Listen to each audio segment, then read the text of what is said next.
Tunawakumbuka wana wa Israeli walipofika kwenye bahari ya Shamu, wakati Farao anawafunga, jaribu limepamba moto, wakaenda kwa Musa wazee, wakamwambia Musa, kwani huko kulikuwa hamna makaburi?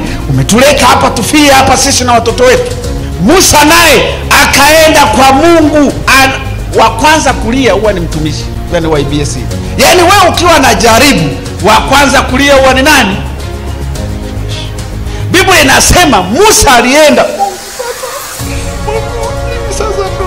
Mungu akamwambia usilie, waambie wana wa Israeli waendelee wapi? Mbele. Hebu fikiria, piga picha tu, kuhani wa Mungu anakuambia endelea mbele, wakati mbele hatua 5 ni baharini.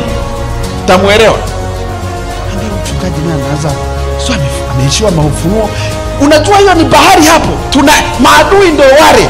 Hii ni bahari. Unatuambiaje tuendelee mbele?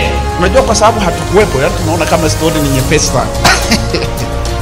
Ndio maana kushauri mtu akiwa katikati ya jaribu inahitaji neema kubwa sana, kwa sababu anakuwa haoni unachomwambia, anaona kilichotokea. Musa anawaambia, Mungu alipomwambia usilie, waambie hao watu waendelee mbele, akarudisha ujumbe kama ulivyo, bila nyongeza, bila ufafanuzi. Haya mambo mchungaji, hebu nifafanulie vizuri. Biblia inasema mchungaji akikwambia hili unashinda, usitake mafafanuzi mengi. Hapo ndipo penye udanganyifu unatokea, kwa sababu unataka ufafanuzi. Sasa kama unataka ufafanuzi, nenda kareti maparachichi 7. Simeanza kwa waganga sasa. Wewe amini alichosema mtumishi, unafanya nini? Unashinda. Wale watu wakasogea, wakasema acha tuende tu, acha tuende tu. Ndicho kilichompata Petro. Biblia inasema alikuwa kwenye mazingira ya kukatisha tamaa, amevua samaki usiku kucha, vimpo.